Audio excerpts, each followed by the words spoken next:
కానీ దేవుని మూలంగా, దేవుని సేవకుని నోట నుండి నీకు ఏదన్నా ఒక విషయం వచ్చింది అంటే దానికి విధేయత చూపటం, దాని ప్రకారం నువ్వు అడుగులు వేయడానికి ప్రయత్నించటం నీకెంతైనా మేలు. నీకు గ్రహించే శక్తి ఉండదు.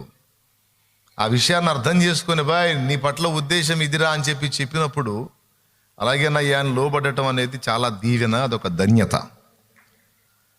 కొంతమంది ఏమంటారంటే ఆయన చెబుతాడు మా బాధలు మాకున్నాయి అంటాడు. సరే పోయి దూకు, ఏం చేద్దాం, నీ బాధలు నీకుంటే పోయి దూకమ్మా, దేవుడైతే ఇట్లా చెప్పాడు. నీ విషయంలో నీ పరిస్థితులు, నీ సన్నివేశాలు, పరిణామాలు ఇవన్నీ కలిపి నీ ఎడల ఇదిగో ఈ విధమైన చిత్తం ఉందని దేవుడు నీకు స్పష్టపరిచినప్పుడు విధేయత చూపుతావో అవిధేయత చూపుతావో నిర్ణయం నీది. కానీ నీ పరిస్థితులను బట్టి నీకు అర్థం కానిది నాకు అర్థమైంది కనుక ఇది ఉద్దేశం చేయమంటాను. బాయ్ నీ పరిస్థితులను బట్టి ఇదిగో నీ పట్ల దేవుని ఉద్దేశం ఎలా ఉంది, మరి ఇలా చేయి అని చెప్తాను. అది నువ్వు ఫాలో అవుతావా పెడచెవిని పెడతావా అనేది నీ నిర్ణయం, నాకు సంబంధించింది కాదు. దేవునికి స్తోత్రం, పెద్దగా చెప్పాలి.